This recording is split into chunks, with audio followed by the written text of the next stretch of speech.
Welcome back दोस्तों। आज मैं आपके सामने रिसेंटली गर्म तारे पे रिलीज हुई एक मलयालम वेब सीरीज को लेकर आया हूँ जिसका नाम है केरला क्राइम फाइल्स। अब सीरीज के बारे में बात करें तो सीरीज थोड़ा अच्छी ही लगी। ओवरऑल से इसमें 6 एपिसोड्स है और एक एक एपिसोड का ड्यूरेशन आधे घंटे के आसपास। अगर मुझे पूछा जाए तो सीरीज के बदले 2.5 घंटे की मूवी बना देते तो काफी होता, क्योंकि सीरीज में काफी सारे अननेसेसरी सीन्स ऐड करके रखा है। कहानी ये है कि पुलिस वाले क्रिमिनल के बारे में सारे डिटेल्स जानते होते हैं, लेकिन फिर भी इनकी पकड़ से बहुत दूर होता है। सो किस तरह से पुलिस वाले उस क्रिमिनल को पकड़ा और उस बंदे ने क्या क्राइम्स किया, क्या है उसकी सच्चाई, इसी पर बेस है इस सीरीज की कहानी। तो चलिए फटाफट से सीरीज को स्टार्ट कर लेते हैं। उससे पहले लुटा दो प्यार, फॉलो इंस्टाग्राम। एपिसोड 1 कहानी की शुरुआत में ही ग्रैंड टूरिस्ट होम नाम के एक लॉज को दिखाया जाता है। रिसेप्शन पर शरद नाम का एक बंदा सोया होता है। नींद से जागने के बाद जब शरद फ्रेश अप होने के लिए नल के पास जाता है तो नल में पानी ही नहीं आ रहा होता, तो सोचने लगता है कि शायद टंकी का पानी खत्म हो चुका है। होटल के बाहर जाकर मोटर को ऑन करता है। पानी की टंकी भरने के बाद शरद इस मोटर को ऑफ कर देता है। थोड़ी देर के बाद मोटर ऑफ करके चाय पीने के लिए बाहर जाता है। इसी दरमियान में जबरदस्त बारिश होने की वजह से शरद अपने होटल में जाने से पहले अपने पैर धोने के लिए जब बाहर के नल को ऑन करता है तो नल में पानी ही नहीं आता। सोचने लगता है कि इतना जल्दी पानी कैसे खत्म हो गया। दोबारा पानी की मोटर को ऑन करता है। उसके बाद शरद कंफर्मेशन के लिए 1-2 रूम जाकर पानी के बारे में पूछने लगता है। वो लोग कहने लगते हैं कि हमने पानी का इस्तेमाल ही नहीं किया आज। जब शरद दूसरे फ्लोर पर जाता है तो ये देखता है कि एक कमरे से बहुत सारा पानी बह रहा है। कमरे के पास जाने पर पता चलता है कि ये कमरा लॉक है। उसके बाद शरद उस कमरे की खिड़की ओपन कर जब अंदर देखता है इसके तो होश ही उड़ जाते हैं। शरद डर के मारे वहाँ से भाग जाता है, क्योंकि उस कमरे के बाथरूम में एक औरत मरी पड़ी होती है और नल भी खुला हुआ होता है। खैर दूसरे सीन में एसआई मनोज को दिखाया जाता है। उस होटल में मरी हुई औरत के बारे में पता चलने पर सारे पुलिस वाले उस होटल जाने लगते हैं। सीआई कुरियन मनोज को फोन करके कहने लगता है कि मैं क्राइम स्पॉट पर जा रहा हूँ, तुम भी फटाफट से वहाँ पर आ जाओ। यहाँ पर एक और बात है कि मनोज की शादी हुए सिर्फ 3 हफ्ते ही हुए होते हैं। कुछ दिनों बाद मनोज 1 महीने की या 1 हफ्ते की लीव लेना चाहता था, लेकिन इसी दरमियान में मनोज की जिंदगी में ये केस आ गया। फिलहाल मनोज अपनी बीवी को टाटा बाय बाय बोलकर क्राइम स्पॉट पर जाने लगता है। एक्चुअली यहाँ पर 6 एपिसोड्स 6 दिन के होते हैं। क्या इस 6 दिन में पुलिस वाले इस केस को क्रैक कर पाते हैं या नहीं। इस तरफ होटल के पास शरद की ड्यूटी खत्म हो जाती है। पुलिस वालों से कहने लगता है कि सर मुझे घर जाना है, घर में थोड़ा अर्जेंट काम है। लेकिन डेड बॉडी को तो पहले शरद ने ही देखा, तो शरद का बयान is very important. So police वाले शरद को घर नहीं जाने देते तब तक सीआई कुरियन ना आ जाए। खैर थोड़ी देर के बाद यहाँ पर मनोज और कुरियन आकर क्राइम स्पॉट की इंस्पेक्शन करने लगते हैं। दिखने में ऐसा लगता है कि इस औरत की साड़ी से ही इस औरत को मार दिया गया, गला घोटकर। उसके बाद उस औरत की बैग को चेक करने पर इसमें कुछ सामान होते हैं। इसे देखकर ये बात पता चलती है कि शायद ये औरत सेक्स वर्कर हो सकती है। नीचे आकर सीए कुरियन शरद से उसका बयान पूछने लगता है। शरद जो हुआ वो सारी बात पुलिस वालों को बताने लगता है, वही जो स्टार्टिंग सीन में दिखाया था। उसी तरह शरद ये भी कहने लगता है कि उस औरत के साथ एक और बंदा आया था जो इसने पहली बार देखा। मरी हुई औरत और उसके साथ आया हुआ एक बंदा अपने कमरे में जाकर दोबारा 2-3 बार नीचे आए थे, शायद खाना वाना लेने के लिए। तकरीबन 5 बजे वो होटल से अकेला बाहर चला गया, उसके बाद वापस नहीं आया। उसके बाद पुलिस वालों को रजिस्टर में उस बंदे का एड्रेस मिलता है और वो एड्रेस ये होता है शीजू परियल वीडू निंदिकरा। सीआई कुरियन मनोज से कहने लगता है कि तुम 2 लोगों को इस एड्रेस पर भेजो, पता करो कि शीजू बंदा वहाँ पर है या नहीं, उसका बैकग्राउंड क्या है एक्सेट्रा, और तुम जाकर बॉडी की आइडेंटिफिकेशन करो। अगर कोई उस औरत के रिलेटिव्स मिले तो उनको बोल दो कल या परसों बॉडी लेकर जाए। और हाँ, टाइम टू टाइम ये सारी डिटेल्स अपडेट करते रहो। इस तरह से सीए यहाँ से चला जाता है। थोड़ी देर के बाद 2 पुलिस वाले नींद करे जाने लगते हैं। पुलिस वाले एक बंदे से पूछताछ करने पर यह बात पता चलती है कि यहाँ पर शीजू नाम का एक बंदा रहता था, लेकिन वो कब का मर चुका है और उसी तरह एड्रेस परियल वीडियो नहीं है। दूसरी तरफ मनोज और हेड कांस्टेबल प्रदीप किसी ऑटो स्टैंड के पास जाकर उस औरत की फोटो दिखाते हुए इसके बारे में पूछने लगते हैं, क्या आप लोगों ने इस औरत को कभी देखा था। तभी एक ऑटो ड्राइवर कहने लगता है कि ये तो स्वप्ना जैसी लग रही है। मनोज इसके बारे में और डिटेल्स पूछने पर ऑटो ड्राइवर कहने लगता है कि सर इनका एक ग्रुप है जो सेक्स वर्कर्स है। एक्चुअली ये लोग दूसरे ऑटो स्टैंड के पास अपने कस्टमर्स का इंतजार करते रहते हैं, रात तक वहीं पर रहते हैं। सो मनोज इस ऑटो ड्राइवर को उस जगह पर ले जाकर वहाँ के लोगों से स्वप्ना के बारे में पूछने के लिए कहता है। तो ऑटो ड्राइवर उसी तरह से उस एरिया में जाकर स्वप्ना के बारे में थोड़ा पूछताछ करके दोबारा मनोज के पास आकर कहने लगता है कि सर उन्होंने कहा कि 2 दिन पहले उन लोगों ने स्वप्ना को देखा, लेकिन स्वप्ना इनकी ग्रुप की नहीं है। स्वप्ना लतिका नाम की एक औरत के ग्रुप की रहने वाली है। अगर आप लोग लतिका से पूछेंगे तो शायद आप लोगों को स्वप्ना के बारे में बता सकती है। इस तरह से ये ऑटो ड्राइवर पुलिस वालों को लतिका के घर ले जाता है। घर के पास जाने पर यह बात पता चलती है कि फिलहाल लतिका अपने घर में मौजूद नहीं है, अपने काम पर गई है। इसके घर में लतिका की बेटी ही होती है और स्वप्ना इनके घर के ऊपर ही रहती है। सो पुलिस वाले ऊपर वाले कमरे में जाकर उसके कमरे की तलाशी लेने लगते हैं। दूसरे सीन में लतिका को दिखाया जाता है जो कोई अनजान बंदा इसके हाथों को बेड से बांध चुका होता है। लतिका उस बंदे से कहने लगती है कि मेरे हाथ खोलो, लगता है मेरी बेटी फोन कर रही है। लेकिन वो बंदा शिजू लतिका की एक भी नहीं सुनता। यहाँ पर शिजू का चेहरा दिखाया नहीं जाता। एपिसोड 2 एपिसोड की शुरुआत में ही मनोज अपने घर आकर अपनी बीवी से इस केस के डिटेल्स के बारे में बताते रहता है। खैर उसके बाद जब पुलिस वाले दोबारा होटल के पास जाने पर कुछ लोगों का कहना होता है कि 2 या 3 लोग कल स्वप्ना को देखा था और इन लोगों ने स्वप्ना के साथ जो बंदा आया था उसको नहीं देखा। उसके बाद मनोज और प्रदीप बाहर जाकर चाय वाले से पूछने लगते हैं कि कल इस टाइम के दरमियान कोई तुम्हारे पास आया था या तुमने किसी बंदे को देखा था, नए बंदे को। मेरे पास तो हमेशा वो रिसेप्शनिस्ट शरद ही आता है, वही तो होटल की देखरेख करता है। इस होटल का ओनर तो दुबई में है। इसकी बातें सुनने के बाद प्रदीप को पता नहीं क्यों शरद पर शक होने लगता है। उसके बाद मनोज दोबारा शरद को पुलिस स्टेशन बुलाकर दोबारा एक और बार स्टेटमेंट देने के लिए कहता है, स्पेशली उस बंदे के बारे में शिजू, क्योंकि सारे होटल में शरद ने ही शिजू को देखा था। शरद कहने लगता है कि सर मैं उस बंदे को भूल ही नहीं सकता क्योंकि वो बंदा भेंगा है। मतलब उस बंदे की आंख थोड़ी टेढ़ी थी और जब वो बंदा उस औरत के साथ हमारे होटल आया था उस वक्त उस बंदे ने ब्लैक शर्ट सफेद लुंगी पहनी थी। वो दोनों कमरे में जाने के बाद वो बंदा 2-3 बार नीचे आकर दोबारा ऊपर गया। तो शरद का स्टेटमेंट सुनने के बाद मनोज प्रदीप से कहने लगता है कि एक स्केच आर्टिस्ट को बुलाकर शरद के साथ उसका हुलिया ड्रॉ करवाओ। तभी शरद मनोज को एक और इम्पोर्टेंट डिटेल बताने लगता है। वो ये है कि शिजू और वो औरत इसके होटल में आने से पहले रिसेप्शन पर एक कॉल आया था। वो बंदा पूछने लगा था क्या रूम्स अवेलेबल है। उस बंदे की आवाज सुनने पर ऐसा ही लगा था कि वो बंदा शिजू ही है। फोन कटने की थोड़ी देर बाद ही शिजू उस औरत के पास हमारे होटल आया। दूसरी तरफ लतिका वापस अपने घर आकर एक लड़की के हाथों अपने जख्मों की मरहम पट्टी लगवाती रहती है।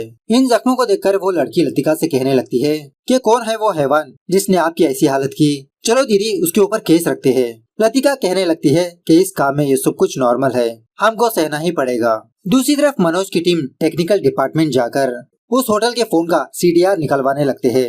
एक्चुअली ये केस 2011 के दरमियान में चलता रहता है, मतलब 10 साल पहले इतनी ज्यादा टेक्नोलॉजी नहीं थी ना। वो बंदा मनोज से कहने लगता है कि सर थोड़ा टाइम लगेगा। मनोज कहने लगता है तुम जितना भी टाइम ले लो मैं यहीं पर वेट करूंगा, मुझे आज ही इस फोन नंबर के CDR चाहिए। इस तरह पुलिस स्टेशन में शरद एक स्केच आर्टिस्ट को शिजू का हुलिया बताते रहता है। यहाँ पर थोड़े फनी सीन्स चलते हैं। खैर फाइनली वो स्केच आर्टिस्ट शरद के बताए हुए डिटेल से शिजू का चेहरा ड्रॉ करता है। जब शरद इस स्केच को देखता है तो पूछने लगता है कि सर ये कौन है, शिजू तो ऐसा नहीं दिखता। दूसरी तरफ मनोज को ये बात पता चलती है कि शिजू ने किसी PCO फोन से शरद के होटल को कॉल किया था। मनोज की टीम वहाँ पर जाकर शिजू के बारे में, स्वप्ना के बारे में पूछने लगते हैं, लेकिन वो लोग यही कहने लगते हैं कि इन लोगों ने इतना ध्यान नहीं दिया, ये लोग अपने काम में बिजी थे। यह सुनने के बाद मनोज को समझ में नहीं आता कि अब इस केस को आगे कैसे बढ़ाए। जहाँ पर भी जाओ देर नजर आता है। तभी मनोज ये ऑब्जर्व करता है कि उस दुकान की थोड़ी दूरी पर एक CCTV कैमरा लगा हुआ है। मनोज फटाफट से कंट्रोल रूम को कॉल करके यही पूछने लगता है क्या इस एरिया का कैमरा काम कर रहा है। वो बंदा कहने लगता है हाँ सर काम कर रहा है और आप भी दिख रहे हो। मनोज उस पुलिस वाले से कहने लगता है देखो अब मैं पीछे जा रहा हूँ और मुझे ये बताओ कि ये कैमरा कहाँ तक कवर कर रहा है। इस तरह से मनोज उस फोन के पास जाने पर ये कैमरा वहाँ तक भी कवर करते रहता है। मनोज उस पुलिस वाले से कहने लगता है कि तुम कल का CCTV फुटेज चेक करो और यहाँ पर इस टाइम पर एक बंदा आएगा जो ब्लैक शर्ट और सफेद लुंगी पहना होगा। सो थोड़ी देर के बाद मनोज और CI कंट्रोल रूम पर जाकर ये दोनों भी उस कैमरा का CCTV फुटेज चेक करते रहते हैं। फुटेज को देखने पर यह बात पता चलती है कि शिजू उस फोन के पास आया था लेकिन अपना चेहरा छुपाकर, मतलब इसका चेहरा दूसरी साइड था। सो पुलिस वालों को कुछ घंटा हाथ नहीं लगता। दोबारा dead end. Episode 3 CI Kurian Manoj को बुलाकर कहने लगता है कि मुझे लगता है कि शिजू सेक्स वर्कर के साथ पहली बार लॉज पर नहीं गया होगा। शिजू काफी सारी बार दूसरे होटल्स को गया होगा। तुम एक काम करो, लोकल लॉजेस में इसके बारे में पता करो, क्या भेंगा बंदा इस दरमियान में इनके होटल को आया था या नहीं। शायद उन होटल से कोई लीड मिल सकती है। तभी लतिका पुलिस स्टेशन आती है। पहले तो लतिका मनोज से स्वप्ना के बारे में थोड़ी डिटेल्स बताने लगती है, मतलब ये दोनों कितने साल से काम करते हैं, उसके फैमिली के बारे में एक्सेट्रा। इसी पूछताछ के दौरान मनोज लतिका के गले के पास कुछ जख्म को देखता है। जब मनोज इसके बारे में पूछने पर पहले तो लतिका इसके बारे में नहीं बताती। मनोज लतिका को हौसला दिलाने लगता है कि देखो ये तुम्हारा राइट है, हालांकि तुम सेक्स वर्कर हो इसका मतलब ये नहीं कि तुम्हारे साथ जोर जबरदस्ती किया जाए। जिस बंदे ने तुमको सताया उस बंदे पर तुम केस भी रख सकती हो।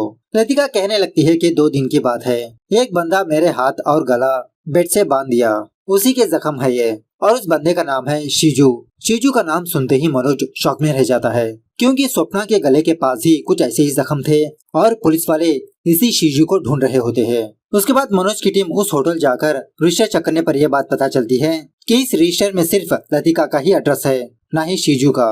होटल वाला कहने लगता है कि सर लतिका दीदी यहाँ पर अक्सर आती रहती है। उसके बाद मनोज की टीम उस रूम जाकर रूम की तलाशी लेने लगते हैं, तो मनोज ये देखता है कि खिड़की के बाहर कुछ सिगरेट्स के टुकड़े पड़े हैं और इसी तरह कुछ पेपर्स वगैरह। तो सारे कचरे को जमा करने पर इनमें से किसी दुकान के बिल्स भी होते हैं। दुकान के पास जाकर पूछताछ करने पर यह बात पता चलती है कि ये बिल शीजू का है, और इसी तरह ये दुकान वाला बंदा शीजू के घर का एड्रेस के बारे में भी बताने लगता है। तो पुलिस वाले फटाफट से शीजू के घर जाने पर यह बात पता चलती है कि शीजू फिलहाल घर पर मौजूद नहीं। शीजू एक्चुअली यूनियन लीडर होता है। शीजू की पत्नी ऑलरेडी प्रेग्नेंट होती है और इसी तरह इन दोनों का एक बच्चा भी होता है। उसके बाद मनोज शीजू के वाइफ से ये पूछने लगता है कि कल रात शीजू कहाँ पर था। कहने लगती है कि वो घर पर नहीं थे, किसी मीटिंग पर बाहर गए थे। शीजू की फोटो पूछने पर शीजू की बीवी अपनी शादी की फोटो मनोज को दिखाने लगती है। उसके बाद मनोज पूछने लगता है क्या शीजू को भेंगापन है। उसकी बीवी कहने लगती है नहीं सर। यह सुनने के बाद पुलिस वाले थोड़ा शॉक में रह जाते हैं, मतलब शहरत का कहना यह था कि शीजू को भेंगापन है, लेकिन शीजू की बीवी ना का जवाब दे रही है। खैर उसके बाद पुलिस वाले कलेक्टर ऑफिस के पास जाते हैं। वहाँ पर कुछ पार्टी वाले कुछ धरना वगैरह करते रहते हैं और इन्हीं में से शीजू भी मौजूद होता है। दूसरी तरफ एक और पुलिस वाला शीजू की फोटो लेकर लतिका के पास जाकर पूछने लगता है क्या यही शीजू है। फोटो देखकर लतिका कंफर्मेशन दे देती है कि यही बेवड़ा साला है। बाद में शरद के पास जाकर पूछने पर शरद इस फोटो को गौर से देखकर कहने लगता है लगता तो यही है सर, क्योंकि ये फोटो थोड़ी पुरानी है ना, लेकिन इस फोटो में शीजू को भेंगापन नहीं। तो फाइनली शरद भी कंफर्मेशन दे देता है कि 100% यही शीजू है। सो कंफर्मेशन लेने के बाद मनोज फाइनली शीजू को गिरफ्तार करके पुलिस स्टेशन ले जाने लगता है। पुलिस स्टेशन लाकर मनोज पहले शीजू से यही पूछने लगता है क्या तुम 2 दिन पहले ग्रैंड टूरिस्ट होटल पर गए थे, क्या तुम स्वप्ना नाम की एक लड़की को जानते हो। तो शीजू टोटली मना करने लगता है। उसके बाद जब लतिका के बारे में पूछने पर शीजू हिचकिचाते हुए ना का जवाब देने लगता है। इसी पूछताछ के दौरान तभी पुलिस स्टेशन को एक और केस आता है, मतलब किसी बस में एक बंदे ने किसी औरत का चेन खींचा। बस के सारे पैसेंजर्स यहाँ पर आए होते हैं अपना बयान देने के लिए, और इसी तरह शीजू एक पार्टी का मेंबर होने की वजह से बाकी लोग पुलिस स्टेशन के पास आकर धरना करने लगते हैं कि शीजू को रिहा करना होगा, शीजू को रिहा करना होगा। खैर थोड़ी देर के बाद सीआई अपने पुलिस स्टेशन आकर मनोज को डांटने लगता है कि किसने कहा था तुमको शीजू को गिरफ्तार करने के लिए। जब तुमको किसी के बारे में पता चलता है क्या तुम इसके बारे में इंक्वायरी नहीं करते। मनोज को एक न्यूज़पेपर दिखाते हुए कहने लगता है कि जिस टाइम पर स्वप्ना मरी थी उस टाइम शीजू मंत्री के साथ मीटिंग में था। अब पार्टी वाले एसपी वाले मुझे डांट रहे हैं। उसी वक्त हेड कांस्टेबल प्रदीप मनोज और कुरियन के पास आकर कहने लगता है कि सर शीजू का डीएनए और फिंगरप्रिंट्स मैच नहीं हुए। सीआई की डांट सुनने के बाद बेचारा मनोज किसी जगह पर जाकर चुपचाप बैठ जाता है। खैर इसके थोड़ी देर बाद बस के जो पैसेंजर्स आए होते हैं ये सारे लोग अपना अपना बयान देकर पुलिस स्टेशन से चले जाते हैं। दूसरी तरफ सीआई यही सोचने लगता है कि अब शीजू को रिहा करके पार्टी मेंबर से माफी मांगनी पड़ेगी। तभी हेड कांस्टेबल प्रदीप सीआई के पास आकर एक छोटा सा आइडिया बताने लगता है कि सर एक्चुअली लतिका अगर शीजू के खिलाफ अपना बयान देगी तो हम उस केस में शीजू को अंदर डाल सकते हैं, आपको माफी नहीं मांगनी पड़ेगी और इसी तरह मनोज सर सस्पेंड भी नहीं हो पाएंगे। सीआई कहने लगता है ठीक है तुम लतिका से वो स्टेटमेंट ले लो, बाकी का मैं संभाल लूंगा। सो प्रदीप और एक और पुलिस वाला लतिका के वर्क प्लेस पर जाते हैं। मतलब फिलहाल लतिका किसी सुपरमार्केट में काम करती रहती है। प्रदीप लतिका को सारी बात बताते हुए यही कहने लगता है कि तुमको पुलिस स्टेशन आकर शीजू के खिलाफ कंप्लेंट देनी है। पहले तो लतिका इसके लिए टोटली मना करने लगती है क्योंकि शीजू पार्टी में है, बाद में अगर उसने इसको कुछ किया तो इस तरह से डरने लगती है। लेकिन प्रदीप लतिका को डरा धमकाकर जबरदस्ती पुलिस स्टेशन ले जाकर इसकी कंप्लेंट लिखवाने लगता है। सो इसी स्टेटमेंट के बलबूते पर सीआई शीजू को रिलीज नहीं करता और पुलिस स्टेशन के बाहर जो इसके आदमी होते हैं उन लोगों को भी डरा धमकाकर वहाँ से भेज देता है। खैर ये होने के बाद विनू नाम का एक पुलिस ऑफिसर सिस्टम में कुछ लोगों के डिटेल्स एंट्री करते रहता है। बस के चेन स्नैचिंग के केस में जो पैसेंजर्स होते हैं ना, उनके डिटेल्स। इन्हीं लोगों में से वीनू शीजू के एड्रेस को भी देखता है। मतलब उस बस में शिजी भी मौजूद था और शीजू पुलिस स्टेशन आकर अपने डिटेल्स दिया होता है, वही एड्रेस लिखा होता है, शिजू परियल वीडू निंदकरई। बाद में हमको उस बस में शिजू को दिखाया जाता है जिसको भेंगापन होता है। एपिसोड 4 एपिसोड की शुरुआत में हम ये देखते हैं कि शिजू किसी होटल में रुककर अब इस होटल को चेकआउट कर रहा है। खैर दूसरी तरफ एसपी को ये बात पता चलती है कि वो किलर कुरियन के पुलिस स्टेशन आकर अपना एड्रेस लिख कर गया। एसपी कुरियन और मनोज को बहुत डांटने लगता है कि तुम्हारे आंखों के सामने से ही वो किलर निकल गया और तुम लोग उसको पहचान भी नहीं पाए। एसपी मनोज से पूछने लगता है कि वो किलर हर जगह पर एक ही एड्रेस को क्यों लिखा, मतलब लॉज में भी वही एड्रेस और पुलिस स्टेशन में भी वही एड्रेस। मनोज कहने लगता है कि सर मुझे ऐसा लगता है कि शिजू को नहीं पता कि हम उसकी तलाश में है। शायद शिजू ने ये समझा होगा कि स्वप्ना बेहोश हो गई थी। अगर शिजू को पता होता कि पुलिस वाले उसके पीछे है तो वो कब का शहर छोड़कर भाग चुका होता। या तो फिर सर शिजू एक साइको हो सकता है। साइको बंदों को किसी भी चीज से डर नहीं लगता। खैर दूसरे सीन में करीम नाम के एक होटल वाले बंदे को दिखाया जाता है। करीम अपने बेटे से कहने लगता है कि मैं शिजू के ऊपर केस रखना चाहता हूँ। एक्चुअली करीम का कहना यह होता है कि शिजू करीम को मारने की धमकी दे रहा है। सो करीम को डरता हुआ देख करीम का बेटा करीम से कहने लगता है कि आपके पास शिजू का फोन नंबर और एड्रेस है ना, वो निकाल के रखिए, हम पुलिस कंप्लेंट देंगे। इस तरह से करीम अपने ड्रॉ से शिजू का एड्रेस बाहर निकालता है। दूसरी तरफ मनोज और कुरियन एक और लॉज जाने पर उस लॉज के रजिस्टर में भी सेम वही एड्रेस लिखा होता है शिजू ने।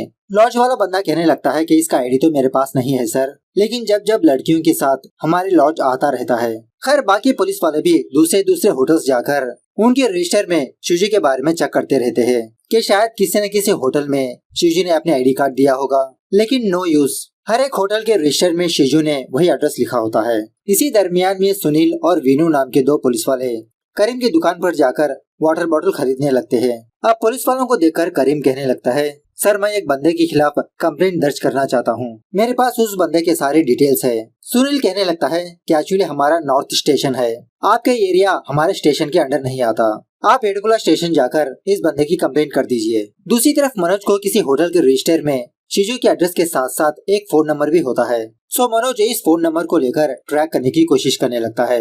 उसी तरह इसकी सीडीआर भी निकलवाने लगता है। इसी दौरान मनोज अपने ससुर से मिलने के लिए एक कॉफी शॉप जाता है। पहले तो ये दोनों अपने फैमिली के बारे में बात करने लगते हैं। अब मनोज के ससुर को भी भेंगापन होता है। अपने ससुर से पूछने लगता है कि ससुर जी क्या आपने भेंगेपन से परेशान हो, मतलब क्या लोग आपको चिढ़ाते हैं। मनोज का ससुर कहने लगता है कि एक्चुअली स्कूल और कॉलेज डेज में मेरे फ्रेंड्स मुझे चिढ़ाया करते थे, लेकिन फैमिली का सपोर्ट होने की वजह से मुझे इतना फर्क नहीं पड़ा। अब सारे लोगों के मामले मेरी तरह नहीं होते। कुछ लोग इसको बहुत बड़ा ऐप समझते हैं, लोगों से सोसाइटी से नफरत करने लगते हैं, जो लोग भी इनको चिढ़ाते हैं। सच बताऊं तो ये भेंगापन ही मेरी पहचान है, क्योंकि जो कोई भी बंदा मुझे एक बार देख लेगा तो झटके से पहचान लेगा। खर्च के बाद उस फोन नंबर को ट्रैक करने पर यह बात पता चलती है कि उस फोन नंबर को काफी सारे लोग कॉल किया, लेकिन फिलहाल जिसने कॉल किया उनमें से 2 नंबर ही एक्टिव है। सो उनमें से पहले मनोज की टीम एक डांस स्कूल पर जाते हैं। वहाँ की एक टीचर कहने लगती है कि यहाँ से पहले मैं फोर्ट कोची में डांस सिखाया करती थी। उसी स्कूल के पास ही एक चाय की दुकान थी। उसी दुकान में शिजू काम किया करता था। जब जब शिजू हम लोगों को चाय बिस्किट्स वगैरह लाकर दिया करता था। उसी चाय के होटल से मुझे शिजू का नंबर मिला ताकि जब हमको जरूरत पड़े शिजू को कॉल करके चाय बिस्किट्स वगैरह मंगाए। एक्चुअली शिजू बहुत ही मासूम है सर, मुझे नहीं लगता कि वो किसी को नुकसान पहुंचाएगा। उसके बाद ये डांस टीचर भी शिजू के बारे में यही बताने लगती है कि शिजू को भेंगापन था। सो ये डिटेल्स हासिल करके मनोज की टीम फोर्ट कोची जाते हैं। वहाँ के चाय होटल वाले बंदे से शिजू के बारे में पूछने लगते हैं कि कुछ सालों पहले तुम्हारे पास एक बंदा काम किया करता था ना, जिसकी भेंगी आंख थी। चाय दुकान वाला बंदा कहने लगता है हाँ 2008 में एक बंदा मेरे पास काम किया करता था, लेकिन उसके डिटेल्स मेरे पास नहीं है सर। उस वक्त अशरफ नाम का एक बंदा शिजू को मेरे होटल में काम पर रखा था। सो उसके बाद मनोज की टीम अशरफ के पास जाकर शिजू के बारे में पूछने लगते हैं। अशरफ कहने लगता है कि मैंने उस बंदे को काफी सारे होटल्स में काम दिलवाया था। इस तरह से अशरफ पुलिस वालों को 2 होटल्स के नाम बताने लगता है। अब शिजू कहाँ पर है इसको नहीं पता, लेकिन सर एक पुलिस स्टेशन में आपको शिजू का एड्रेस मिल सकता है। एलूर के फेस्टिवल में थोड़ा झगड़ा होने की वजह से हम सारे लोग पुलिस स्टेशन जाकर अपने अपने डिटेल्स वहाँ पर दिया था। यह जानने के बाद मनोज की टीम फटाफट से उस पुलिस स्टेशन जाकर वहाँ के पुलिस वाले से वो केस फाइल ढूंढने के लिए कहते हैं। बहुत सर्च करने के बाद फाइनली वो पुरानी फाइल मिल ही जाती है लेकिन इस फाइल में भी यही एड्रेस लिखा होता है, शिजू परियलवीडु निंदिकारा। मतलब शिजू बहुत सालों से हर जगह पर अपना फेक एड्रेस देते आ रहा है।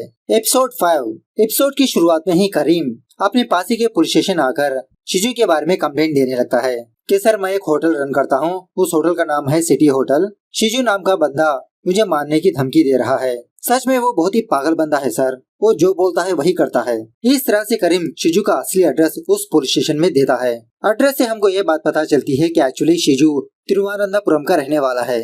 दूसरी तरफ मनोज शैनू नाम के एक बंदे को पुलिस स्टेशन बुलाकर शिजू के बारे में पूछने लगता है। मतलब कुछ सालों पहले शिजू और शैनू एक ही होटल में काम किया करते थे। शैनू भी शिजू के बारे में यही बताने लगता है कि सर वो बहुत ही अजीब का बंदा है, हमेशा खामोश रहता है, किसी से झगड़ा नहीं करता, बहुत ही मासूम है। बस 1 महीने पहले ही मैंने शिजू को देखा था, हम दोनों के बीच थोड़ी बातें हुई, किसी जगह पर इसका टिफिन सेंटर भी है। सो मनोज शैनू के साथ मिलकर उस टिफिन सेंटर के पास जाता है। फिलहाल तो ये टिफिन सेंटर बंद होता है। मतलब शिजू कभी रात में ओपन करता है, कभी सुबह सवेरे। उसके बाद जब मनोज आसपास के लोगों से पूछने पर यह बात पता चलती है कि वो टिफिन सेंटर तो काफी दिनों से बंद पड़ा है।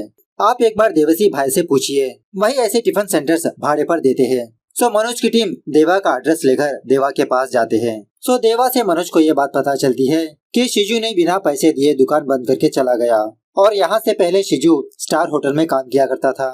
सो जब मनोज की टीम स्टार होटल के पास जाते हैं तो वहाँ पर स्टार होटल ही नहीं होती। वहाँ का एक बंदा मनोज से कहने लगता है कि कुछ सालों पहले यहाँ पर स्टार होटल हुआ करती थी, मेरे फादर की ही थी वो, लेकिन होटल ढंग से ना रन होने की वजह से मैंने होटल को स्टॉप करके जेरॉक्स शॉप ओपन कर लिया। तकरीबन 2000 में शिजू हमारे होटल आया था, शायद उसके भाई ने ही हमारे होटल में ज्वाइन करवाया। एक दिन मैंने सुना था कि शिजू तिरुवनंतपुरम का रहने वाला है और होटल के पुराने डॉक्यूमेंट्स गोडाउन में पड़े हैं, चाहे तो आप चेक कर सकते हो। सो मनोज अपने टीम मेंबर से कहने लगता है कि मुझे एसीपी ऑफिस में कुछ मीटिंग है, आप लोग डॉक्यूमेंट्स को चेक करके मुझे थोड़ा अपडेट करिए। और एक्चुअली मनोज यही सोचने लगता है कि ना ही ये इतना हाई प्रोफाइल केस है, ना इतना कॉम्प्लिकेटेड केस, बस एक छोटे से केस को हम क्रैक नहीं कर पा रहे। हमारे सामने सब कुछ सबूत होने के बावजूद भी हमारे पास कुछ न कुछ मिसिंग है। खैर मनोज जाने के बाद मनोज की टीम उस गोडाउन में जाकर कुछ डॉक्यूमेंट्स को ढूंढते रहते हैं। इसी दरमियान में सुनील को एक खुशखबरी मिलती है कि इसकी बीवी ने एक बच्चे को जन्म दिया। खैर थोड़ी देर सर्च करने के बाद फाइनली विनू को शिजू का एक एड्रेस मिलता है। सो जब ये बात मनोज को पता चलती है कि शिजू का असली एड्रेस मिल गया, मनोज यही बात कुरियन को कॉल करके बताता है ताकि मनोज की टीम तिरुवनंतपुरम जाए। दूसरी तरफ शिजू अपने असली घर आकर दुकान से अपने घर को चिकन ले जाने लगता है। दूसरी तरफ मनोज की टीम तिरुवनंतपुरम जाकर एक लोकल पुलिस ऑफिसर से कांटेक्ट होकर ये सारे लोग शिजू के घर के पास जाने लगते हैं। घर के पास आने के बाद मनोज पहले वीनू को भेजने लगता है, यही चेक करने के लिए क्या शिजू घर पर है या नहीं। दरवाजा खोलकर हल्के से झांकने पर वीनू को उस घर में कुछ लोग नजर आते हैं। सो वीनू फटाफट से मनोज के पास आकर यही सारी बात बताने लगता है, मतलब उस घर का माहौल के बारे में बताने लगता है। बाद में मनोज की टीम उस घर के पास जाकर दरवाजा खटखटाने पर उस घर का दरवाजा ओपन होता है। Last but not least episode 6। घर का दरवाजा और कोई नहीं शिजू का बड़ा भाई ओपन करता है। मनोज पूछने लगता है क्या शिजू घर में है। शिजू का भाई कहने लगता है नहीं, उसको तो घर छोड़े हुए 10 साल हो गए। 5 साल पहले जब हमारे पापा मरे थे उस वक्त आया था। इस गांव में शिजू ने बहुत बड़े बड़े कांड किया, इसीलिए मेरे पापा ने शिजू को बहुत मारा पीटा। मैंने ही एर्नाकुलम में उसको किसी होटल में काम दिलवाया था। खैर दूसरे दिन मनोज शिजू का असली एड्रेस सारे पुलिस स्टेशनों में ट्रांसफर कर देता है। तभी एक पुलिस वाला इस एड्रेस को सुनकर शॉक में रह जाता है, क्योंकि इस पुलिस वाले ने यही एड्रेस करीम से सुना था जब करीम शिजू की कंप्लेंट करने के लिए आया था। उसके बाद क्या था, मनोज की टीम फटाफट से करीम के होटल पर जाते हैं। मनोज पहले तो ये पूछने लगता है कि उसका एड्रेस आपको कैसे मिला। करीम कहने लगता है कि एक्चुअली कुछ सालों पहले शिजू एक लड़की के साथ मेरे होटल पर आया था काम करने के लिए। जब मैंने उसको उसके प्रूफ के बारे में पूछा तो उसने मुझे अपना घर का एड्रेस का पेपर दिया। एक दिन शिजू और उसके साथ वाली लड़की किचन में जाकर कुछ कांड कर रहे थे, तभी मैंने उन दोनों को डांट डपट कर मेरे होटल से निकाल दिया। तभी से वो मुझ पर गुस्सा है। मेरे होटल के बगल में ही एक टिफिन सेंटर रन करते हुए बार बार मुझे मारने की धमकी देते रहता है। मनोज करीम से शिजू के साथ वाली लड़की के बारे में पूछने पर करीम उस लड़की के बारे में कुछ भी नहीं जानता। उसके बाद मनोज शैनू को कॉल करके यही पूछने लगता है क्या शिजू के साथ रहने वाली लड़की का नाम सिसिली था। शैनू कहने लगता है हाँ सर, हाँ वही लड़की है। अब मनोज यही सोचने लगता है कि अब सिसिलिया को कहाँ पर ढूंढे। तभी मनोज को ये याद आता है कि इसने सिसिलिया का नाम कहीं पर सुना है। गौर से याद करने पर मनोज को ये याद आता है जब सीए मनोज को डांटने के बाद जब मनोज वहाँ पर बैठा था, उस दिन बस पैसेंजर्स आकर अपने अपने डिटेल्स लिखवा रहे थे पुलिस स्टेशन में आकर। उन्हीं पैसेंजर्स में से मनोज ने सिसिलिया का नाम सुना था, तो मनोज फटाफट से अपने पुलिस स्टेशन को कॉल करके बस के पैसेंजर्स की लिस्ट बताने के लिए कहता है। तो लिस्ट चेक करने पर इस लिस्ट में सिसिली का नाम और एड्रेस लिखा होता है। मनोज एड्रेस हासिल करने के बाद ये लोग दोबारा फोर्ट कोची जाने लगते हैं। तो जब मनोज की टीम उस एड्रेस पर जाते हैं तो वहाँ पर जैकब नाम का एक बंदा होता है, और एक्चुअली 2 दिनों पहले सुनील और वीनू ने इस घर के पास आए थे यही शिजू की तलाश में। तो जैकब के घर में इसकी बीवी होती है और इसी बीवी का नाम होता है सिसिली। सो मनोज सिसिली से शिजू के बारे में पूछने लगता है। सिसिली कहने लगती है कि शिजू और इसका अफेयर चल रहा है। इन दोनों ने डिसाइड कर लिया था कि ये दोनों यहाँ से कहीं दूर चले जाएंगे। 4 दिनों पहले सिसिली ने शिजू से मिली थी वही बस में। उस वक्त शिजू ने सिसिली से कहा था कि इस महीने के लास्ट में हम यहाँ से चले जाएंगे। फिलहाल शिजू किसी जगह पर किसी कैंटीन में काम कर रहा है। सो मनोज अपने पुलिस स्टेशन आकर ये सारी बात सीआई कुरियन को बताने लगता है कि सर इस बार हम उसको जरूर पकड़ेंगे। उसके बाद दूसरे दिन मनोज की टीम अंगामली जाते हैं, क्योंकि सिसिली के हिसाब से फिलहाल शिजू अंगामली में ही रहता है, यही किसी कैंटीन में काम करता है। अंगामली जाकर हर एक लॉज हर एक होटल में शिजू के बारे में पूछताछ करते रहते हैं। अब इन्हीं सीन्स के दौरान ये लोग एक बिल्ली को भी दिखाते हैं, पता नहीं इसका क्या मतलब है। क्या इस बिल्ली ने स्वप्ना को मारा? खैर सारा अंगामली छान मारने पर शिजू का पता ही नहीं चलता। तभी सुनील मनोज को कॉल करके ये गुड न्यूज सुनाने लगता है कि सर एक लॉज है, 1 महीने से शिजू यहीं पर रहता है, आप फटाफट से आ जाइए। जब मनोज उस लॉज जाकर रजिस्टर चेक करने पर इस रजिस्टर में सेम वही एड्रेस लिखा होता है, पारल वीडू। वो लॉज वाला कहने लगता है कि सर वो सुबह सवेरे अपने काम पर चला जाता है और रात होने के बाद ही वापस आता है, और आज उस बंदे ने ये कहा कि वापस आने में इसको थोड़ा लेट होगा, शायद 2-3 दिन। लेकिन वो बंदा जिस होटल में काम करता है उस होटल का नंबर पता है सर मुझे। इस तरह से वो नंबर मनोज को देने लगता है, लेकिन इस नंबर को डायल करने पर कोई भी पिक नहीं करता। मनोज सुनील और विनू से कहने लगता है कि आप दोनों यहीं पर रहो, और वो भी सिविल ड्रेस में। मनोज और सीए कुरियन उस कैंटीन में जाने लगते हैं। एक्चुअली वो पुलिस कैंटीन होता है, मतलब लॉज वाले ने जिस नंबर को दिया वो नंबर पुलिस कैंटीन का ही होता है। सो ये सारे पुलिस वाले यहाँ पर बैठकर शिजू को ढूंढते रहते हैं। फाइनली शिजू खुद इन लोगों के लिए चाय लेकर आता है। उसके बाद क्या था, शिजू को गिरफ्तार करके पहले उस होटल आते हैं जहाँ पर स्वप्ना की मौत हुई थी। रूम में आने के बाद शिजू जो हुआ वो पुलिस वालों को बताने लगता है। जब शिजू और स्वप्ना रूम में आए थे, स्वप्ना शिजू को बियर लाने के लिए भेजती है। बियर लाने के बाद स्वप्ना बहुत देर तक बियर पीती रही, मतलब ऐसे ही टाइम वेस्ट करने लगी। बियर पीने के बाद में बिरयानी लाने के लिए कहती है। शिजू उसी तरह से बिरयानी लाने के बाद सारी बिरयानी ये अकेले ही समेट लेती है। लगता है 1 महीने की भूखी थी। खैर उसके बाद स्वप्ना शिजू से उसकी पर्सनल लाइफ के बारे में पूछने लगती है, क्या तुमको शादी हुई, क्या कोई लड़की तुमको पसंद है। शिजू सिसिली के बारे में बताने लगता है। शिजू के बारे में सुनने के बाद स्वप्ना शिजू पर बहुत हंसने लगती है, मतलब शिजू एक शादीशुदा लड़की से प्यार करता है, और उसी तरह सिसिली को अपने से कंपेयर करने लगती है। अब शिजू तो सिसिली से बहुत प्यार करता रहता है। सिसिली के बारे में सुनने के बाद स्वप्ना की साड़ी लेकर उसके गले को ही बांधने लगता है। जब स्वप्ना का दम घुटने लगता है, शिजू स्वप्ना को छोड़ देता है, लेकिन तब तक शायद स्वप्ना की मौत हो चुकी होती है। बाथरूम में ले जाकर इसके ऊपर पानी डालने लगता है कि शायद ये जाग जाए, लेकिन नो यूज। खैर केस सॉल्व करने की वजह से इन सारे पुलिस वालों को मेडल्स वगैरह मिलते हैं। इस तरह से ये सीरीज यहाँ पर दी एंड होती है। फाइनल सीन से ये बात पता चलती है कि शायद इसका दूसरा सीजन भी आने वाला है। खैर सीरीज कैसे लगी कमेंट करके बताना जरूर। मिलते हैं अगले वीडियो में, तब तक take care, bye bye, see you soon.